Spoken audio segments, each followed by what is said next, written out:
गाउँपालिकामा रूपान्तरण हुँदा यहाँ बाटोघाटो थिएन, यहाँ जिरोमा थियो, यहाँ केही पनि थिएन र त्यहाँ पुग्नलाई मनरीबाट 12 घन्टा पैदल यात्रा हिँडेर हामी जान्थ्यौँ। हामीले गाँजा किन लाउनु पर्यो भन्दाखेरि बाँच्नको लागि, कसैले रहरले होइन त्यहाँ कि कहरले। त्यो गाँजा त अन्त जाने हो, यो एउटा औषधिको रूपमा प्रयोग भएर विदेश जाने हो, यो गाँजा फुकाउनुपर्छ भन्ने मेरो पनि मान्यता। लगाउँदा केही हुन्न, राज्यलाई ट्याक्स तिर्ने, यसलाई अवैधानिक किसिमले भन्दा नि एउटा निश्चित ठाउँमा चाहिँ कर तिर्ने, राज्यलाई कर तिर्ने, लाइसेन्स लिने, कम्युनिस्टहरू गरिबीमा फल्ने रहेछ भन्ने मलाई लाग्यो। नेपाली काङ्ग्रेसै सरकारमा भएर कम्युनिस्ट चाहिँ बाहिर हुने पनि कति टायर बल्थ्यो तपाईँ हामीले देख्यो, कति चक्का जाम हुन्थ्यो होला। अब ढिलो र चाँडो कम्युनिस्ट र काङ्ग्रेस जनताले छुट्याउँछ होइन, त्यसले गर्दा काङ्ग्रेसमा स्वतन्त्रतापूर्वक छ। तर कम्युनिस्टहरू के गर्छन् भन्दा समय नै राजनीतिमा लाग्छ, क्रान्तिको कुरो गर्छ।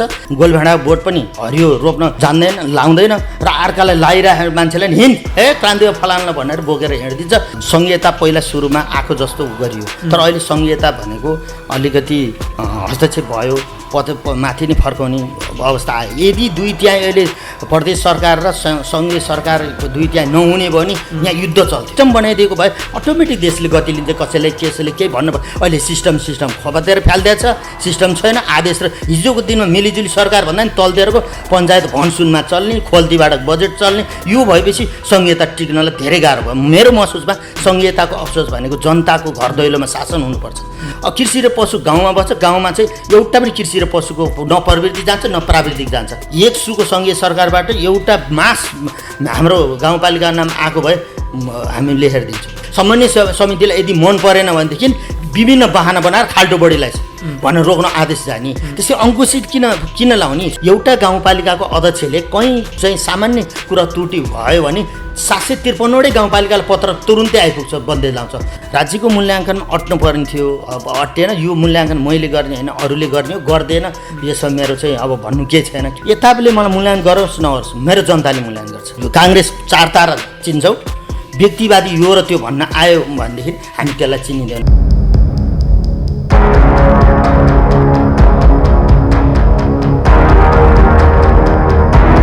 Hit Hetauda online TV. नमस्कार, हिट हेटौडामा तपाईँलाई हार्दिक स्वागत छ।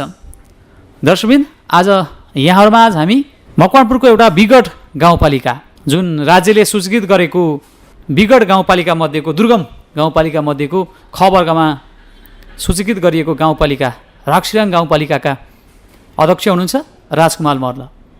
उहाँसँगको कुराकानी यहाँहरूमा हामी प्रस्तुत गर्दैछौँ। स्वागत छ यहाँलाई। धन्यवाद हजुर। तपाईँको अब यो राक्सिराङ गाउँपालिका विगत गाउँपालिकामा काम गर्दाको अनुभव?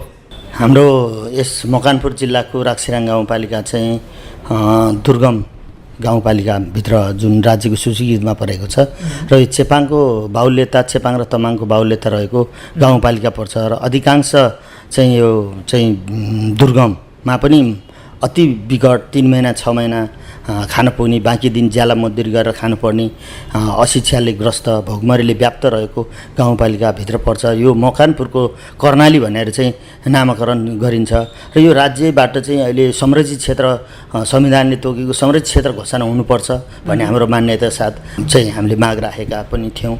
र यो विकट गाउँपालिकामा अहिले हाम्रो विशेष गरिकन बाटोघाटोको समस्या भएको कारणले हामीले चाहिँ बाटोघाटोको लागि चाहिँ हामीले चाहिँ कसरीकन जाने भनेर यो सङ्घीयता आएपछिको जुन अहिले 3 वर्षको पिरियडमा चाहिँ हामीले काम गरिरहेको अवस्था छ। तपाईँ गाउँपालिकाको उम्मेदवार भइरहँदा होइन, तपाईँले के योजनाहरू बुन्नुभएको, तपाईँको लक्ष्यहरू चाहिँ के थियो, तपाईँको परिकल्पनाहरू चाहिँ के थियो? यो मकवानपुर जिल्लाको राक्सिराङ गाउँपालिका अहिले जुन बन्यो राज्यको संरचनापछि, त्यो चाहिँ पहिलाको साबिकको खैराङ गाविस, काँकडा गाविस, राक्सिराङै गाविस र सरीखेत गाविस, 4वटा गाविस मिलेर बनेका गाउँपालिका हुन्। त्यसमा हाम्रो चाहिँ 2068को जनगणना अनुसार 26,000 चान्चुन मतदाता जनसङ्ख्या छ भनेदेखि हाम्रो जुन अहिले चाहिँ अहिले हाम्रो जुन तत्काल सर्वे गर्दा 30,784 मतदाता छन् र 5,000 चाहिँ घरधुरी सङ्ख्या रहेको गाउँपालिका छन्। यसको चाहिँ 226 वर्ग किलोमिटर फैलेको जुन हाम्रो एरिया छ, अधिकांश भिरालो जमिन बसेको ठाउँ, यहाँ चाहिँ कोदो मकै हुने र यहाँका चेपाङ र तमाङ घना बस्ती रहेको गाउँपालिका भित्र पर्छ र यो सङ्घीय संरचना पछिको 4वटा गाउँपालिका चाहिँ गाविस चाहिँ गाउँपालिकामा रूपान्तरण हुँदा यहाँ बाटोघाटो थिएन, यहाँ जिरोमा थियो, यहाँ केही पनि थिएन कि हिजो दिनमा मनहरीबाट चैनपुर जानसम्म 5 किलोमिटर बाटो धरि 40 वर्ष भएको थियो, बाटो ट्र्याक खुलेको थिएन। मेरो परिकल्पना अनुसार चाहिँ मेरो गाउँ गाविस धादिङसँग जोडिएको, म जन्मेको गाविस चाहिँ खैराङ गाविस वार्ड नम्बर 4 कोहारीमा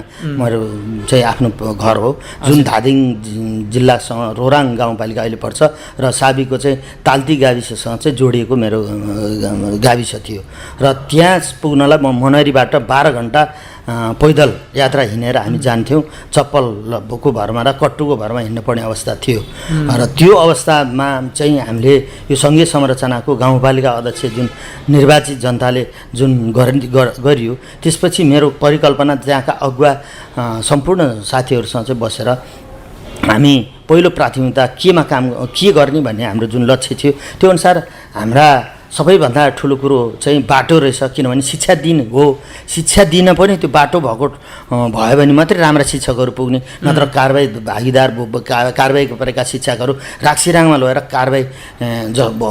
कारबाहीको रूपमा चाहिँ पठाएको शिक्षकहरू पुग्ने त्यस्ता अवस्था थियो भने हामीले बाटोलाई 1 नम्बर दियौँ। तपाईँ हेटौडा बजार बसिरहने अनि हेटौडा बजार बसाइ गरेर चाहिँ गाउँपालिकाको परिकल्पना कसरी गर्नुभयो? मेरो परिकल्पना के रह्यो भनेदेखि गाउँमा सबैभन्दा ठुलो बाटो रहेछ, म बाटो त्यहाँ पुर्याउँछु र मेरो पनि त्यहाँ जग्गा छ, जमिन छ, मेरो घर छ, त्यसलाई बाटो पुर्याएपछि म कृषिमा केही काम गर्छु र यहाँ चाहिँ अनाधिकृत रूपमा अवैधानिक खेती हुने इलाका भनेर जुन गरिरहेको छ, जुन राष्ट्रिय लेभलमा चाहिँ बदनाम भइरहेको छ, त्यो कसरी चिरौँ भन्ने गाँजा खेतीबाट अलिक चर्चित छ होइन राक्सिराङ गाउँपालिका। राक्सिराङमा सबै उमेर हुँदाखेरि गाँजा खेती गर्ने र त्यसमा चाहिँ समातियो भने भीमवेदीको जेलमा गएर कुचिनुपर्ने, उमेर सकेपछि गाउँमा आएर चाहिँ बस्नुपर्ने र जुन मिठो खाने बेलामा चाहिँ बल घट्ने, उसको कमाइ नहुने, अपैलेतो हुने अनि झुन्नेर मर्नुपर्ने, एउटा डिप्रेसनमा रोग लाग्ने, यस्ता समस्याहरू छ। र त्यसको लागि हामीले गाँजा किन लाउनु पर्यो भन्दाखेरि बाँच्नको लागि, कसैले रहरले होइन त्यहाँ कि कहरले खान एक छाक खानलाई नपुगेपछि थोरै वस्तु ल्याएर धेरै चिज लान सक्ने के भन्दाखेरि तरकारी गर्दाखेरि यहाँ बजार ल्याउन नसकिने एउटा बन्दा हामीले लगाउँदाखेरि त्यहाँको बन्दाहरू चाहिँ बजार ल्याउँदाखेरि उल्टो गोजीबाट पैसा हालेर भरियालाई दिनुपर्ने अवस्था आएपछि त्यहाँको मान्छे गाँजाप्रति आकर्षित भयो। त्यो गाँजालाई पनि कसरी हटाउने त, किन उमेरमा चाहिँ जम्मै जेलमा जाने भयो, गाँजा लगायो, कुनै तस्करहरूले भोलि बोकायो ल्यायो, बिचमा त समातिन्छ, लगेर जेलमा परिन्छ र बुढेसकाल आउँछ। यो क्रमलाई चाहिँ हामीले कसरी निराकरण गर्ने भन्ने लाग्दा हामीले मोटर बाटो हामी पुर्याउने भन्ने कुरो लाग्यो। अब म अहिले त्यतिखेर द्वन्द्वले गर्दा म 54 सालको निर्वाचित खैराङ गाविस अध्यक्ष थिएँ र पछि बिचमा द्वन्द्व भयो, त्यहाँ चाहिँ मैले टुकीमुक्त गाविस घोषणा गर्न सफल भएको थिएँ र खैराङमा बाटो थिएन, तर मैले बत्ती प्रत्येक घर मनहरीमा बत्ती, हाइवेमा बत्ती थिएन, मेरो खैराङ गाविस पुरै टुकीमुक्त गाविस तपाईँले उज्यालोमय बनाउनु भयो। उज्यालोमय बनाएको थिएँ र मैले बाटो चाहिँ साबीको गाविस हुँदाखेरि 2-3 लाख रुपियाँ बजेट आउने, त्यसले सम्भव थिएन र जीविसहरूमा माग गरेँ 2 लाख 5 लाख नि यो मनहरीबाट चैनपुर जाने भित्तोमा खनाउने, त्यो वार्षिक 40 वर्ष भइसक्यो त्यो बाटो नपुग्ने अवस्था थियो र त्यो अवस्थालाई मैले द्वन्द्वको बेला 15 वर्ष मेरो ग्याप भयो, तर पनि जनतासँग म जोडिरहेको थिएँ। किन भन्दाखेरि म हेटौडामा बसेर एउटा मलाई बाँच्नको लागि द्वन्द्वमा गाउँमा बस्न कठिनाइ भयो, बजारमा आएर बाँच्नको लागि बाँचियो, कयौँ मान्छे विस्थापित हुनु पर्यो। त्यो बेलामा पनि म जनताहरूको चाहिँ नागरिकतादेखि लिएर मालपोतदेखि लिएर दुनियाँ कामहरूमा चाहिँ म सहयोग गर्थेँ। उहाँहरूले फाँड चिन्दैन थियो, अब ठाउँ चिन्दैन थियो, त्यस कारण उहाँहरूको सहयोगी भूमिका खेलेँ। त्यही भूमिका मैले 15-20 वर्ष जनताको भूमिका गरेकोले मैले अहिले राज्यको संरचना हुँदा पनि मैले अहिले चुनाव जित्न सफल भएँ। माननीय विरोध खतिवडाले चाहिँ गाँजा चाहिँ गर्न पाउनुपर्छ, व्यवसाय गर्न पाउनुपर्छ भनेर चाहिँ आवाज उठाइरहँदाखेरि तपाईँ गाउँपालिकाको अध्यक्ष त्यहाँ होइन राक्सिराङ गाउँपालिकाको, तपाईँ यो विषयमा तपाईँको भनाइ के छ? यो विषय त एकदम मलाई त यो चाहिँ राम्रो लाग्छ। किन भन्दाखेरि हामीले त्यहाँ चाहिँ मेरै गाउँपालिका गाँजा खाएर कोही पनि मान्छे अहिलेसम्म मृत्यु भएको, गाँजा एउटाले खान्छ, बरु रक्सी खान्छ होला, कसैले चुरोट खान्छ होला, तर गाँजा भने खाँदैन। किनभने त्यो गाँजा त अन्त जाने हो, यो एउटा औषधिको रूपमा प्रयोग भएर विदेश जाने हो, यो गाँजा फुकाउनु पर्छ भन्ने मेरो पनि मान्यता। किनभने त्यो गाँजा मात्रै फुकायो भने त्यहाँ गरिबी उन्मूलन हामी मनाङ जस्तो हुन्छ कि मनाङे जस्तो चाहिँ हाम्रो त्यो राक्सिराङ गाउँपालिका गाँजा खेतीबाटै बाँचिरहेको गाउँपालिका हो र? गाँजा खेतीबाट बाँच्यो भने गाँजाले धेरै टेवा दिएको छ। किन भन्दाखेरि त्यो गाँजा बेचेपछि चामल किनिन्छ, चामल आउँछ मनैरीबाट, चामल लगेर खान्छ, 6 महिना 3 महिनाभन्दा खान पुग्दैन। अनि त्यो गाँजा थोरै 10 किलो गाँजा पुग्यो भने वर्ष दिनलाई खान पुग्छ। तपाईँ गाउँपालिका अध्यक्ष हुनुहुन्छ, तपाईँले गाँजा खेतीलाई प्रोत्साहन किन दिनु भएन त? किन योजनाहरू ल्याउनु भएन त? होइन, त्यसको लागि त कानुनी बाटोबाट फोनमा त्यो पहुँचमा म पुगिसकेको अवस्था छैन। कानुनले रोक्यो त्यसो भए? कानुनले रोक्यो। यो चाहिँ कानुन पनि अब मैले अहिले रिसर्च गर्ने एउटा अमेरिकन टोली म कहाँ आयो, गाँजा कस्तो हुन्छ भनेर हेर्न पठाएँ मैले। हेर्न गयो, हेर्न गर्दा तपाईँको गाँजा गुणस्तर हुन्छ, यो कानुनी बन्देज लगाएको यो हामी फुकाउनलाई पहल गर्छौँ। अमेरिकामा त मेरो 40-35वटा स्टेटमा गाँजा खेती गरिन्छ, तर हाम्रो चाहिँ घरभित्र गरिन्छ। यो गुणस्तर तपाईँको 1 किलो गाँजा छ भने हाम्रो 5 किलो गाँजाको क्षमता काम। त्यस कारण तपाईँहरूले गाँजा लगाउँदा केही हुन्न, राज्यलाई ट्याक्स तिर्ने, यसलाई अवैधानिक किसिमले भन्दा नि एउटा निश्चित ठाउँमा चाहिँ कर तिर्ने, राज्यलाई कर तिर्ने, लाइसेन्स लिने, त्यसलाई कर तिरेर चाहिँ लगाउने र वैधानिक तरिकाले बाटो बढाउने यो राज्यको स्रोत हो। यो तपाईँहरू राज्यले नसकेको कुरो भनेर अमेरिकन टोलीहरूले मलाई आएर चाहिँ अस्ति रिसर्च गर्न आउनुभयो, मैले देखाइदिएँ। उहाँहरूले यो इन्कम सोर्स हुन्छ, यो केही पनि यो त जडीबुटी हो, यसले कुनै पनि हानिकारक गर्दैन भन्छ। र मैले पनि के महसुस गरेँ भने मेरो गाउँपालिकामा कुनै पनि गाँजा खाएर मरेको, लडेको, जुदामार भएको छ। गाँजाले चाहिँ के भने चोर डाँका डकैतीहरू जम्मै उन्मूलन भयो। किन भन्दाखेरि हिजो दिनमा हड्कली त्यो चाहिँ बाहिरतिर बस्दा तामा हड्कली लगेर लान्थ्यो भनेदेखि खसी बोकाहरू बाहिर चोरेर लान्थ्यो, किन उसले त बाँच्नको लागि चोर्या रहेछ नि। जब गाँजा खेती केही भए त्यो गाँजा खेतीबाट आएको इन्कमले त्यहाँको जनताहरूले भात खान पाए। भात खाएपछि त्यो खड्कलीहरू पनि बाहिरतिर मर्केको छ, खसी बोकाहरू जम्मै गाउँ बाहिरतिरै हुन्छ। अहिले त्यस्ता चोरीहरू डकैतीहरू हामी गएको छ। त्यसले गर्दाखेरि मेरो पनि सोच, गाँजा खेती लाउनलाई राज्यले कानुनी वैधानिकता कसरी दिने, त्यसलाई चाहिँ कुन उसले लाने? राज्यले देला त, वैधानिकता देला त? अब यो आवाजहरू त उठिरहेछ होइन, तर यो कुरो चाहिँ वैधानिकता दिनु आवश्यक छ। किन भन्दाखेरि के अरे यो नियन्त्रण गर्ने राज्यहरू चाहिँ अन्तर्राष्ट्रिय लेभलको चाहिँ गाँजा लगाउने, हामी नेपालमा चाहिँ गाँजा प्रतिबन्ध गर्ने त बाहिरबाट आएको सोच हो नि यो त। त्यस कारण नेपालीको सोचबाट होइन, यो गाँजालाई एउटा सिस्टममा ल्याएर गाँजा वैधानिक बनाउनु पर्छ भन्ने मेरो पनि एउटा माग। वैधानिकता बढाउनु पर्छ भने माग तपाईँको है गाँजालाई? किनभने त्यहाँको राक्सिराङ जस्तो गरिबीहरू भोलि अटोमेटिक हट्छ नि त। हजुर, सधैँ अब त्यसकारण राज्यले नि ट्याक्स आउँछ, हामीले वैधानिक किसिमले ट्याक्स आउँछ भन्दैमा त्यसले निम्त्याउने दुर्गति पनि त छ नि फेरि। त्यसमा दुर्गति केही रूपमा आउँछ। त्यो दुर्गति त अहिले पनि त कतिपय त्यो सुई लाउने अनेक दुनियाँ कुरो त हाम्रो यहाँ बनेको होइन नि त। यहाँबाट गएर उतै बाहिरबाट आइरहेछ, त्यसलाई नियन्त्रण बोर्डरमा गर्नुपर्छ। अब राजकुमारजी, कम्युनिस्टको इलाकामा एउटा काङ्ग्रेसको प्रतिनिधिले चाहिँ चुनाव जितेर काम गरिरहँदाखेरि बडो कठिन होला नि? होइन, अहिले त्यो नभएको होइन हो, तर वास्तवमा भन्ने भने किन अशिक्षित कम्युनिस्ट कहाँ फल्ने रहेछ भन्दाखेरि अन्यथा कसैलाई नपरोस्, तर किरा कहाँ हुन्छ, नालीमा हुन्छ। त्यस कारणले गर्दा कम्युनिस्टहरू गरिबीमा फल्ने रहेछ भन्ने मलाई लाग्यो। किनभनेदेखि म हिजो दिनको सोच आउँछ, म यहाँ गाउँबाट चाहिँ हेटौँडा सहरमा पढ्न बस्दा म अन्तर्राष्ट्रिय व्यूमा चाहिँ लागेको थिएँ कि त्यो प्रशिक्षण नै त्यस्तो भयो कि विरोधी भावनाहरू उब्जाउने, विभिन्न किसिमको भारत यस्तो छ, भोलि अर्को यस्तो छ, हामी यसरी जानुपर्छ भनेर प्रशिक्षित गर्दा त्यो विद्यार्थी जीवनदेखि नै नलेज नै परिवर्तन गरेर ल्याएपछि पछि ऊ कट्टर कम्युनिस्ट हुने। तर कम्युनिस्ट के हो, कम्युनिस्टको आचरण के हो भन्ने कुरोहरू जब ऊ शिक्षित छैन, नभएपछि कम्युनिस्टले चाहिँ गरिबलाई हेर्छ भन्ने जुन आशय छ नि, त्यो वास्तवमा भन्यो भने हामीले पढेको कम्युनिस्ट र अहिले जुन नेपालमा भइरहेको कम्युनिस्टमा फरक, आचरण शैलीहरूमा फरक देखियो। त्यसले गर्दाखेरि म विद्यार्थी जीवनदेखि कम्युनिस्ट राजनीतिमा आएँ। मलाई बन्दन भण्डारीको जुन भाषणबाट प्रेरित हुन्थ्यो, हुब्रा चौरमा चाहिँ राजालाई सिर्पेच फुकालेर आऊ जनता माझमा भन्न लागेको थियो। हामीलाई हो राजाले धेरै उ गरे रहेछौ भने, अहिले त त्यो राजाभन्दा बढी राजाको चाहिँ कामहरू देखिन् होइन। त्यसले गर्दाखेरि पनि कम्युनिस्टहरू गर्छ एउटा, बोल्छ एउटा, र एउटा बच्चैदेखि चाहिँ मान्छेलाई नलेजमा हालेर कम्युनिस्टको बनाउँछ र उसलाई कुनै पनि हालमा थिङ्किङ चाहिँ कम्युनिस्टको ठिक हो भनेर बनाउँछ र उसलाई फेरि प्रभावमा राख्छ। यहाँ पढे लेखेको शिक्षित पनि कम्युनिस्ट के हो भन्ने बुझेको छैन। उसलाई एनजिओको जागिर दिएर हुन्छ कि कुनै प्रलोभनमा राखेर हुन्छ कि जहाँ पनि एउटा अहिले पनि त्यही छ कम्युनिस्टहरू पनि त्यही त हो नि, अहिले पनि त्यही हो। अब अहिले भनौँ यो अब तपाईँहरूले देखिरहेको छ यदि नेपाली काङ्ग्रेसै सरकारमा भएर कम्युनिस्ट चाहिँ बाहिर हुने पनि कति टायर बल्थ्यो तपाईँ हामीले देख्यो कति चक्का जाम हुन्थ्यो होला एउटै फ्याक्ट्री हेरौँ एउटा फ्याक्ट्री कति दिन हडताल बन्द हुन्थ्यो होला जब हाम्रो डेमोक्रेटिकको सोच चाहिँ के हुन्छ भने त्यो फ्याक्ट्री चले पो मजदुरले तल पाउँछ त्यहाँ उनीहरू त मजदुर भएपछि त्यहाँ त हक र हितको नाममा चाहिँ फ्याक्ट्री बन्द गराइदिन्छ अनि त्यस्ता किसिमले चाहिँ राज्य आतङ्कित रूपमा गएको छ अब अहिले त रूपान्तरण भयो नि तपाईँले कङ्ग्रेसलाई अध्ययन गर्न किन ढिला गर्नुभएको त नि यो कमजोरी भनेको कम्युनिस्टहरूले बच्चैमा त्यस्ता चाहिँ गाउँमा झरेको युवा को छ स्कुलमा पढेको को छ तिनीहरूलाई प्रशिक्षण बच्चैदेखि समातेर ल्याउँछ काङ्ग्रेसमा त्यो छैन काङ्ग्रेसमा पढेर शिक्षित भइसक्यो सत्य के असत्य के भनेर शिक्षितले बुझ्छ त तर कम्युनिस्टहरू चाहिँ के हुन्छ बच्चैदेखि उसलाई नलेज हालिस् त हो कि अरे भनेर पछि लाग्ने त अब अहिले जनताहरू कम्युनिस्ट र काङ्ग्रेसमा के भन्दा अब पार्टीगत कुरो गर्दाखेरि अब यो हामीले देख्दाखेरि के भन्दाखेरि अशिक्षित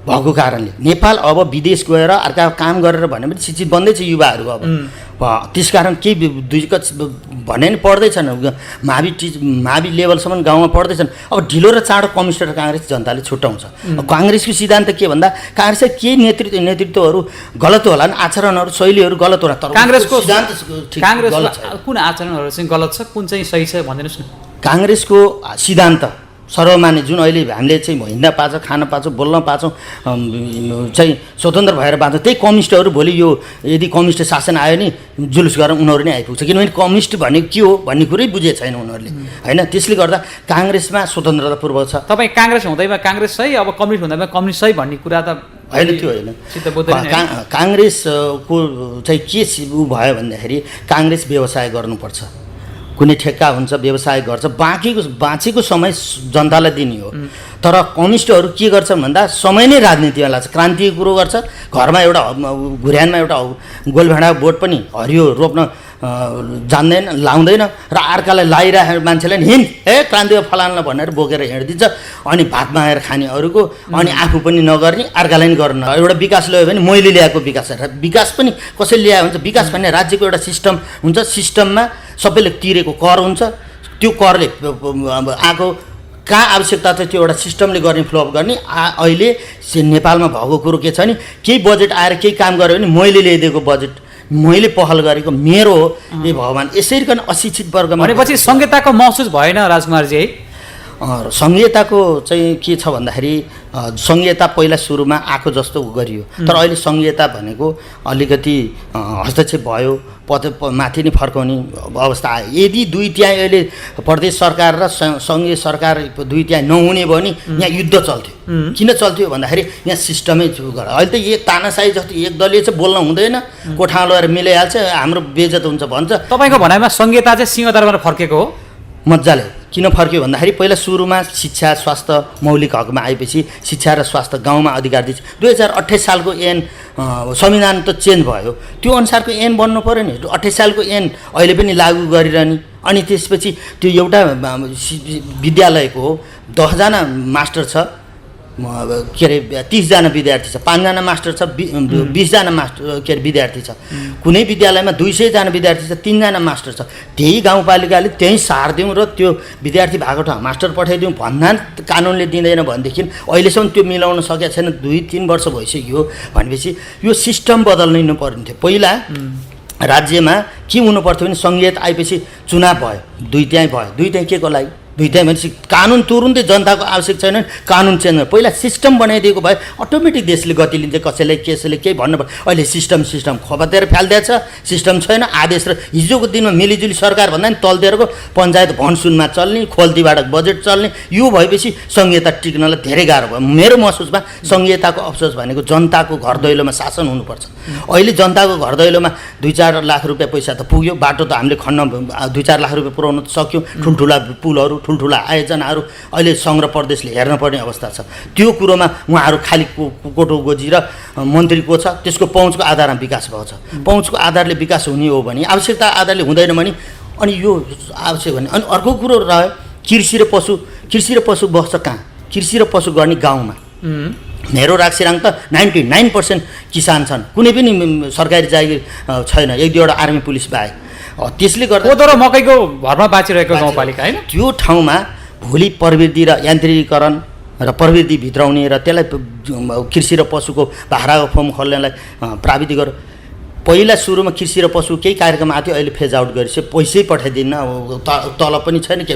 हामीले वित्तीय समानीकरण पैसाले प्राविधिक राख्छु भने नि महालेखा परीक्षकले हुँदैन, यो तिमीहरूको नाममा बेरोजु भनेर शिक्षकलाई तलब दियो बेरोजु, अब कृषि र पशु काम गर्न राखे बेरोजु, त्यसरी हामीले गरेर चल्ने ठाउँ कहाँ न कि पठाउनु पऱ्यो। अब कृषि र पशु गाउँमा बस्छ, गाउँमा चाहिँ एउटा पनि कृषि र पशुको न प्रवृत्ति जान्छ न प्राविधिक जान्छ, केही पनि छैन, जम्मै खिचिसक्यो। कसरी चलाइरहनु भएको छ गाउँपालिका, कसरी चलाइरहनु भएको छ त यो अवस्थामा? यो अवस्थामा अहिले मैले देख्दाखेरि गाउँपालिका भनेको पहिला गएको जुन सोच अनुसारको बजेटहरू उहाँहरूले खिच्दैछन्, अहिले पुरानै सोचमा खिचिसक्यो। जुन कृषि र पशुको कर्मचारी गाउँमा जानुपर्ने त्यो छैन। अहिले ज्ञान केन्द्र र ध्यान केन्द्रको नामले जम्मै यता फर्काइसक्यो, जम्मै सचिव लेभलको उपसचिव लेभलको मान्छे जम्मै यहाँ चिल्ला गाडी किन्ने अनि 2-4 तालिम र ट्रेनिङ राख्ने, गाउँमा एउटा किरा लाग्दाखेरि उपचार गर्न जाने सल्लाह दिने मान्छे छैन होइन। एउटा बाख्रालाई रोग लाग्यो भने एउटा प्राविधिक गएर सल्लाह दिएर तेरो यो रोग लाग्यो भनेर भन्ने मान्छे छैन। दुःख छ, अप्ठ्यारो परेर मन्त्रालयमा गएर हामीले कुरा गऱ्यो भने गाउँपालिकामा पठाइदियो, सबै गाउँपालिका अब जति गाउँपालिका पठाएको छ हेर्नुहोस्। हजुर, अब काम जति जम्मै खिचेर माथि गएर चाहिँ यो अवस्था आयो भने भोलि हामी यो व्यवस्था टिकाउने भने स्थानीय तह हो। यो यदि स्थानीय तहमा हिजो दिन द्वन्द्वको बेला पहिला त गाउँपालिकाको अध्यक्षहरूलाई लगाएर हो नि होइन माओवादी साथीहरूले, अब त्यो किन अनि त्यसपछि भत्केर डग गएको नि। अहिले हामीले गरेको कामलाई पूर्णता दिनुपर्छ। हामीले गाउँपालिका फिल्ड त हाम्रो हो नि, ताली गानी खाने पनि गाली खाए पनि जनताले प्रत्यक्ष आज तुरुन्तै अहिले क्वारेन्टाइनको हेर्नु अवस्था, एक सुको सङ्घीय सरकारबाट एउटा मास हाम्रो गाउँपालिका नाम आएको भए हामी लेखेर दिन्छौँ। प्रदेश सरकारले 10 लाख रुपियाँ राहतलाई दियो, अरू जम्मै गाउँपालिका भनेर माथिबाट पठाउँछ। हामी यहाँ काठमाडौँ गाउँपालिकाको अहिले आय स्रोत चाहिँ के छ त? गाउँपालिका आय स्रोत भनेको हामीसँग 0 थियो पहिला, त्यही मालपोतहरूको अलिकति कर लिने र सिफारिस दस्तुरभन्दा थिएन। अहिले हामीले बनाएर राक्सिराङ गाउँपालिका भएपछि हकमा खोला नाला छ क्यारे, अब त्यो गिटी बाल्ला पनि मेरो राजमार्गभन्दा अलिक टाढा परेर ल्याउन अलिक कठिनाइ हुने, त्यसले गर्दा पोहोर 1 करोडको मैले ठेक्का लगाएँ, अहिले 3 करोड लगाएँ, अब आउनु 5-7 करोडको लाउँछु। अब मेरो गिटी बाल त्यसलाई पनि अङ्कुश भयो कि स्वतन्त्रपूर्व तैँले गर्ने यति खर्च पनि गर्ने भनेर भन्नु पऱ्यो। हामीलाई काम गर्न दिने हस्तक्षेप समन्वय समितिलाई लगाउने र समन्वय समितिलाई यदि मन परेन भनेदेखि विभिन्न बहाना बनाएर खाल्टो बढीलाई भनेर रोक्न आदेश जाने। त्यसै अङ्कुशित किन लाउने? स्वतन्त्र हो भने हामीलाई छोडौँ, हामीले यदि कमजोरी हामीले पनि सजाय पाउनुपर्छ, हामी पनि फेरि हामी ऊबाट छुट हुनुपर्छ भन्ने होइन। तर हामीले राम्रो काम गर्दा पनि अन्तबाट अङ्कुश लगाएर हामीलाई काम गर्न नदिने, अलिकति आस्थाको आधारले अलि विचारको आधारले त्यस्तो सङ्कुचित भावनाले काम गर्ने अङ्कुश लगाउने भयो सङ्घीय सरकार। हाम्रो भनाइ के भने सङ्घीयता आएपछि यदि स्वतन्त्रपूर्वक गाउँपालिका चलाउन यदि दिने हो भने त्यहाँको राज्यको अवधान भने त्यहाँको स्थानीय साधन स्रोतको विकास गर, राज्य चला भनेको हो नि होइन। तर हामीहरूलाई अङ्कुश लगाउँदाखेरि हामीले अलिकति काम गर्न खोज्दाखेरि विभिन्न एउटा गाउँपालिकाको अध्यक्षले कहीँ चाहिँ सामान्य कुरा त्रुटि भयो भने 753वटै गाउँपालिकालाई पत्र तुरुन्तै आइपुग्छ, बन्देज लाउँछ भनेदेखि यो त भोलि भएन नि। जसले कमजोरी गर्छ त्यसलाई चाहिँ निगरानी गर्ने हो, कारबाही गर्ने हो, के गर्नुपर्ने त्यहाँ हुन्छ नि। तर एउटा गाउँपालिकाको अध्यक्ष, उपाध्यक्ष, वडा अध्यक्षले समेत कहीँ बदमासी गऱ्यो भने 753ले यो नसक्ने असफल भयो भनेर ल्याउँछ। अनि यो बदनाम भनेको त भोलि यो व्यवस्थालाई नै आघात पुग्ने। अब राजकुमारजी जस्तो तपाईँले बाटोघाटो कुरा गर्नुभयो, बाटोघाटो पुर्याएँ मैले भन्नुभयो, जनताको घर घरमा अहिले मोटर बाटो पुग्छ राक्सिराङ गाउँपालिकामा? राक्सिराङ मैले चुनाव जितेपछि हकमा राजमार्गबाट चैनपुर केन्द्र मोटर बाटो पुऱ्याएँ। त्यसपछि चैनपुरबाट मैले रोराङ गाउँपालिका जोड्ने मेरो जुन 9 नम्बर वडा 4 नम्बर हुँदै बाटो ट्र्याक जोडिसकेको अवस्था छ। यताबाट सिलिङ सिलाधुनी हुँदै धिराङ दामराङ राप्ती नगरपालिका जोडिसकेको छ र यतापट्टि 1, 2, 3 को यहाँ ट्र्याक जोडिसक्यो। बर्खामा त धेरै गाह्रो छ त्यहाँ जान। बर्खामा चाहिँ भर्खर ट्र्याक जोडेको छ। अब अहिले चैनपुरसम्म हामी अहिले जेन तेन पुगिरहेको छ। अब जनताको घर घरमा चाहिँ मोटर पुग्ने चाहिँ कहिलेको परिकल्पना हुन्छ? हाम्रो 2 वर्षमा ट्र्याक खुल्यो हेर्नुहोस्। हजुर, करिब 5-6 हजार किलोमिटर हामीले बाटो खनेछौँ। शाखा छ मनहरीबाट मलेखुसम्म 52 किलोमिटर मात्रै हो। त्यसो 52 किलोमिटरमा मेरो गाउँपालिकाकै पैसाले चाहिँ हामीले रोराङ गाउँपालिकामा बाटो खनिसकेको छ। करिब हामीले 52मा 2 किलोमिटर जति बाँकी छ, त्यो खण्ड गरेर पर्याभिरको 400 मिटर बाटो चाहिँ मेरो 4 करोड एकैचोटि। अब राजकुमारजीले यति धेरै कामहरू गर्नु पनि राक्सिराङ गाउँपालिकामा त्यो काम गर्दा साँझ बिहान होइन अब नभनिकन तपाईँले काम गर्नु भएको छ त्यहाँनिर होइन हामीले नि निकालिरहेको छौँ तपाईँको कामहरू सामाजिक सञ्जालमा पनि पोस्ट गरिरहनु भएको छ दुःख पीडा पनि सुनाउनु न तपाईँको अनुभव त्यो राति त्यो ठाउँ होइन अँध्यारो ठाउँ होइन विकट गाउँ दुःख त परेवा भिर दुःख त हेर्नुहोस् अब हामी एउटा जनप्रतिनिधि भएपछि जनताको दायित्व जनताको केही गर्छु भनेर बोकेपछि हामीले सुख पाउँदैन खान पनि बेलामा समय पाउन्न अरूले देख्ने त्यत्तिकै हुन्छ फलानु उ गर्यो फलानु गर्यो भन्ने हुन्छ अशिक्षित वर्गमा झन् काम गर्न धेरै कठिनाइ किनभने सहर बजारमा त शिक्षित हुन्छ विधि र प्रक्रियामा चले हुन्छ सबै बुझ्छन् हामी कहाँ त विधि र प्रक्रिया हामीले सिस्टमले चल्दा पनि विधि र प्रक्रियाभन्दा मा चल्दा पनि बाहिरबाट चेपाङ समुदायको बाहुल्यता भएको ठाउँ अझै त्यहाँ त होइन चेपाङ तमाङको बाहुल्यता छ तर चेपाङ दाजुभाइहरू चाहिँ हाम्रो वास्तवमा भन्यो भने एउटा नेपाल अधिराज्यमा एउटा सीमान्तकृत वर्ग छ त्यो चेपाङहरूको कल्चरहरूलाई विकास गर्न सक्यो उनीहरूको जीवन स्तर उकास्ने कार्यक्रमहरू गर्नुभयो है त्यसको लागि चाहिँ अहिले चेपाङ सङ्ग्रहालय भवन बनाउँदैछु चेपाङहरूलाई अहिले विभिन्न कार्यक्रमहरू हामीले गरेका छौँ उनीहरूको आयस्तर बढाउनलाई भनेदेखि हामीले चाहिँ जुन अहिले चेपाङलाई बिजुली भनेर एउटा कार्यक्रम कुलमान घिसिङसँग चाहिँ हामीले प्रस्ताव राखेर ल्याएका छौँ र प्रत्येक घरमा बिजुली पुर्याउने अब 2 वर्षभित्र लक्ष्य राखेका छौँ बाटो पुगिसक्यो एउटा पर्याय भिरको बाहेक र अर्को हाम्रो चाहिँ अब क्रायशक्ति के बाटो त गाउँमा पुगे अहिले अब बर्खामा पुगेको छ बर्खामा बाटो पुग्यो मोटर पुगेन भन्ने गुनासो आयो होइन बाटो 9 महिना 10 महिना पुगिसकेको हो 1 महिनाको लागि नि अब यो पर्याय भिर खोल्ने साथै आगामी यसरी कराउनु पर्याय भिर अब छिटै त्यो ट्र्याक खुल्छ मैले अब सङ्घीय सरकार प्रदेश सरकारलाई अनुरोध गरेको छु र पर्या भिरको लागि चाहिँ एउटा ज्यानमारा भिर भनेर भनिन्छ र त्यस ठाउँमा चाहिँ म हिजो मात्रै नि गएर राहत बाँड्न र त्यहाँको दुखी गरिबहरूको अवस्थादेखि 2 जना महिला झन्डै मेरै अगाडि हिजो बग्यो हामीले समात त्यहाँको साथीहरूले समात्न सफल भयो होइन यो क्रमले गर्दाखेरि त्यो ट्र्याक यदि मेरै पाला मैले अहिले साउनबाटै जो चाहिँ मैले ठेक्का लगाउँछु 2 करोड मैले छुट्टाएको छु अरू विकास काटेर किनभने हाम्रो भौतिक पूर्वाधारमा बजेट कम हुन्छ देख्न ठुलो देखिन्छ भने त्यो पूर्वाधारको बजेट अहिले सिँचाइमा बजेट हाल्न पाएको छैन खानेपानीमा मैले बजेट हाल्न पाएको छैन तटबन्धन माग छ 9 वार्डमा हेर्नुहोस् बजेट हाल्न पाएको छैन 15 वर्षको झिकझ्याकले गर्दाखेरि गाउँपालिका जिडिपी त के नै हुन्छ भनेर मान्छेलाई चाहिँ एकदमै उ छ तर हामीसँग स्रोत कति प्रतिशत काम गर्न सफल भयो यो वर्षमा मेरो यो वर्ष हेर्ने भने 99.45% भौतिक पूर्वाधार 303 योजना थियो 303 योजना मैले अस्ति के अरे अस्ति 24 गते मेरो सम्पन्न भएर तपाईँले 303 योजनामा 100% नै तपाईँले अब सफल गर्नुभएको रहेछ होइन राक्सिराङ गाउँपालिकामा भन्नु पर्यो राज्यको मूल्याङ्कनमा किन अट्नु भएन तपाईँ राज्यको मूल्याङ्कनमा अट्नु पर्ने थियो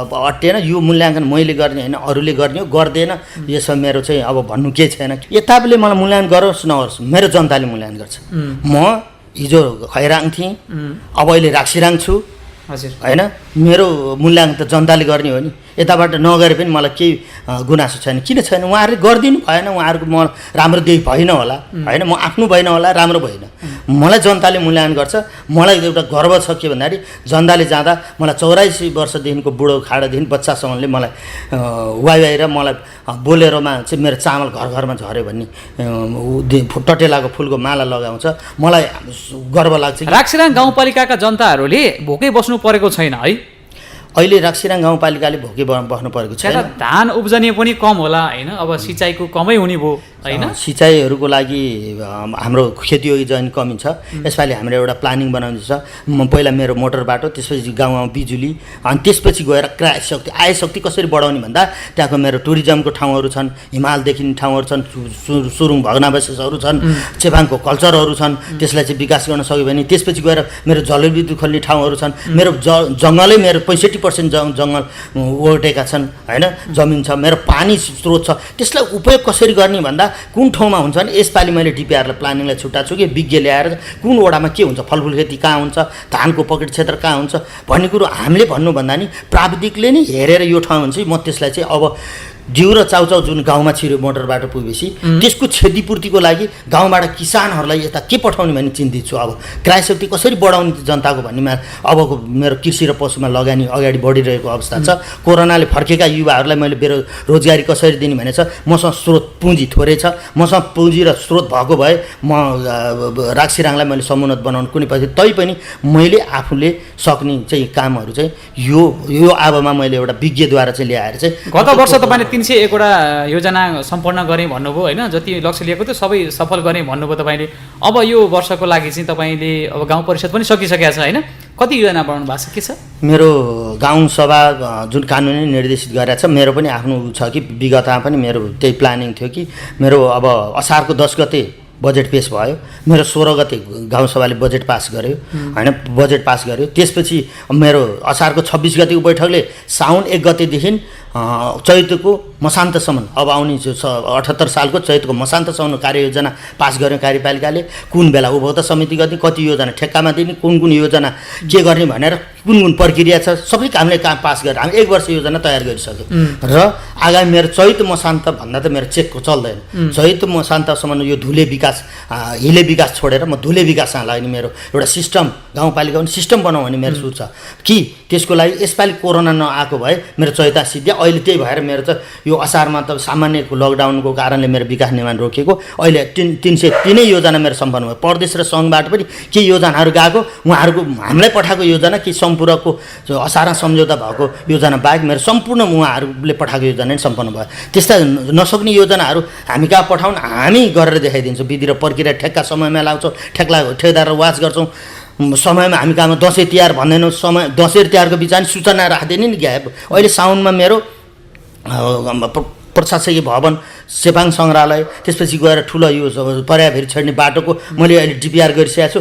अब प्राविधिकलाई लिएर गएर चाहिँ मैले चाहिँ अब ठेक्का खोल्दैछु। साउन र भदौमा ठेक्का खोल्यो भने असोज कार्तिक सम्झौता हुन्छ, माघ फागुन चैत 3-4 महिनामा मजाले काम गर्न पाइन्छ। अहिले अब बर्खा समय होइन, अब बाढी पहिरो पनि त विशेष अब सावधानी अपनाउनु पर्ने अवस्था छ।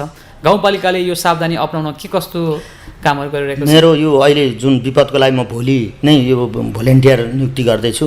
मैले एउटा वडामा 5 जना कम्ती आनी 9-5 45 जना भोलि तालिम दिँदैछु कि मेरो चाहिँ गाउँपालिकामा विपद पर्छ मेरो, किनभनेदेखि भिरालो जमिन छ, खोला खाल्ची छ, खोला बाढी आउँछ, धेरै घर विगत अनि क्षति भएको। त्यसले गर्दा मैले खानेपानी पाइप पनि मैले 10 लाखको खरिद गरेर राखेको छु। जस्ता खरिद गरेर हेम्पा उहरू के अरे तार जाली खरिद गरेर मैले राखिसकेको छु विपद पर्छ भनेर। र यी खाद्यान्न पनि केही जोग गरेको छु, तिरपाल पनि जोग गरेको छु।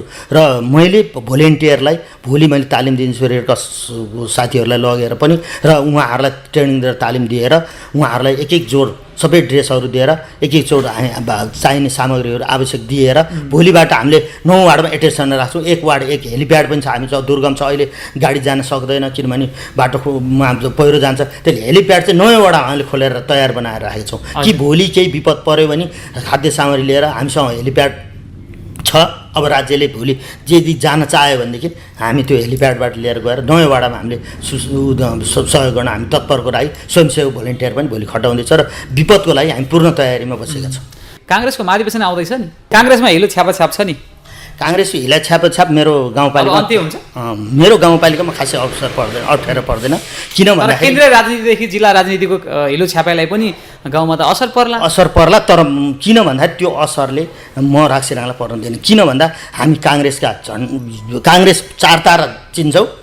व्यक्तिवादी यो र त्यो भन्न आयो भनेदेखि हामी त्यसलाई चिनिँदैन। एउटा सिस्टमले चल्ने पार्टीले यो व्यक्तिवादी रूपमा जुन आउने परम्परा छ त्यो चाहिँ मलाई चाहिँ त्यो सहयोग हुँदैन। किन हुँदैन भन्दाखेरि भोलि चुनावको बेलामा दुःख र जनतालाई दुःख पर्ने बेला काङ्ग्रेस छैन, हेटौडा बजार र अन्त बस्ने। अनि जब महाधिवेशन आए छलफल अनि त्यस्ता मानिन्छ। तपाईँको दावेदार चाहिँ के हो खास महाधिवेशनमा? अब जिल्ला निर्वाचन आउँदैछ होइन, काङ्ग्रेसको महाधिवेशनमा हामी जनताको सेवक बन्नेलाई हामी पनि मान्छौँ र म पनि एउटा सेवा गर्न मलाई तल गाउँमा सेवा गर्ने मौका जुन पार्टीले नै दिएको हुन्।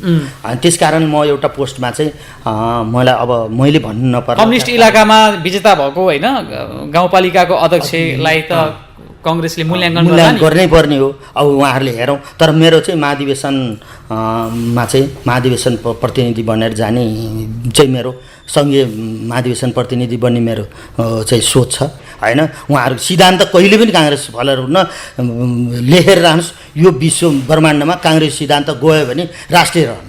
किन रहन्न भन्दाखेरि यो जुन 4-5वटा सिद्धान्त छ यो त काङ्ग्रेस बाहेक त कुनैको छैन। यो त भन्न लाज लागिरहेछ मान्छेहरूलाई। विभिन्न क्रान्तिको कुरा गरेछ, 18औं शताब्दीको कुरो के अरे क्रान्ति रे, कहिले 9औं जनवाद रे, कहिले के जनवाद रे, लास्टमा त्यो केही पनि चाहिँदैन, उनीहरू दस्तावेज पनि चाहिँदैन, केही पनि चाहिँदैन, लास्टमा त मिल्दो रहेछ नि। हिजो दिन नेकपा र एमालेमा हिजो के अरे बोका टाउको देखाएर बाख्रा मासु बेच्ने भनेर कुरा काट्नेहरू अहिले त बोका र बाख्रा त एउटै रहेछ नि त, ऊ पनि बेच्न गएको। अब यस्ता भ्रमका कुराहरू अब दिनमा हुँदैन। बरु फ्रेङ्कली भने हामी एउटा नेपाली काङ्ग्रेसको राजनीति ल्याएको छ के भन्दाखेरि फेरि यो सिद्धान्त काङ्ग्रेसको ठिक छ, व्यवसाय गर्ने। अहिले मैले अहिले व्यवसाय गरेर थिएँ, अहिले छोडेको छु, किनभने जनताको अलिक जिम्मेवार गर्नु पऱ्यो। व्यवसाय टाइम दिँदाखेरि यताको लस होला। जनप्रतिनिधिले एकछिन अल्छी गर्नाले 20 वर्ष धकेलिन्छ कुनै कुराहरूमा। त्यसले गर्दा मैले जिम्मेवारी लिएपछि म अल्छी बन्नु हुन्न। अब अन्तमा तपाईँले निर्वाचनमा गरेका प्रतिबद्धता थिए नि, ती प्रतिबद्धता तपाईँको कार्यकालमा पुरा हुन्छन्? मेरो एकदम ठुला सपनाहरूको छोटकरीमा भन्नु। मेरो 22वटा प्रतिबद्धता थियो, त्यो मध्ये 17-18वटा पुरा भइसक्यो, त्योभन्दा बढी पनि भइसकेको छ। र केही ठुलाहरू चाहिँ जुन रोजगारमूलक गर्ने भन्ने कुरोहरू चाहिँ म कहाँ अलिकति फ्याक्ट्री इलाका परेन, कहीँ छ, त्यही पनि मैले फ्याक्ट्री ल्याउनलाई त्यहाँ चाहिँ बाटो पुऱ्याइ, बत्ती पुऱ्याउँदैछु। त्यसपछि फ्याक्ट्री ल्याउनेहरूलाई प्रवर्धन गर्दैछु। अहिले ढुङ्गा खानेहरू जाँदैछ, त्यस्तोहरूमा प्रवर्धन गरेर रोजगार सिर्जना गर्ने कुरोमा चाहिँ म अलिकति किनभने मेरो भौगोलिक बनावटै त्यस्तो पऱ्यो, त्यसले मात्रै। अरू कुरोमा मैले मेरो 17-18 पुरा भएपछि अब 1-1.5 वर्षमा त्योभन्दा बढीको काम मैले लक्ष्य ल्याएको छु। मैले मेरो कार्यकर्ताले अब आउने चुनावमा काङ्ग्रेसको ब्यानर बोकेर जाँदाखेरि प्रतिबद्धता पुरा गरेको र कसैले नाक खुम्चाउनु पर्ने म बनाउँदिनँ। हस्, यहाँले समय दिनुभयो, यहाँलाई धेरै धेरै धन्यवाद छ। हस्, धन्यवाद। यहाँले पनि मलाई जुन राक्सिराङ जस्तो एउटा विकट चेपाङ बस्तीको एउटा दुखी र गरिबीको कुरा म एउटा प्रतिनिधि मार्फत ओकेल्ने मौका दिनुभयो होइन, यसको लागि चाहिँ तपाईँलाई म धेरै धेरै धन्यवाद दिन्छु। हस्, धन्यवाद। दर्शकबिन, यहाँ हुनुहुन्थ्यो राक्सिराङ गाउँपालिका, जुन दुर्गममा परेको गाउँपालिका ख अन्तर्गत राज्यले सूचीकृत गरेको छ। राक्सिराङ गाउँपालिकाका अध्यक्ष राजकुमार मल्लसँगको कुराकानी यहाँहरूले हेर्नुभयो हिट एउटा अनलाइन टेलिभिजनमा। लाइक, सेयर, सब्सक्राइब गर्न नबिर्सनु होला। केही हामीलाई तपाईँले सल्लाह सुझाव छ भने तपाईँले कमेन्ट पनि गर्न सक्नुहुनेछ। हेरिदिनु भएकोमा यहाँहरू सबैजनालाई धन्यवाद छ। क्यामेरामा सहयोग गर्ने रफ्तार भाइलाई धेरै धेरै धन्यवाद। मणिराज गौतम बिदा हुन्छु, नमस्कार। Please do comment, share and subscribe. Hit Hetauda Online TV.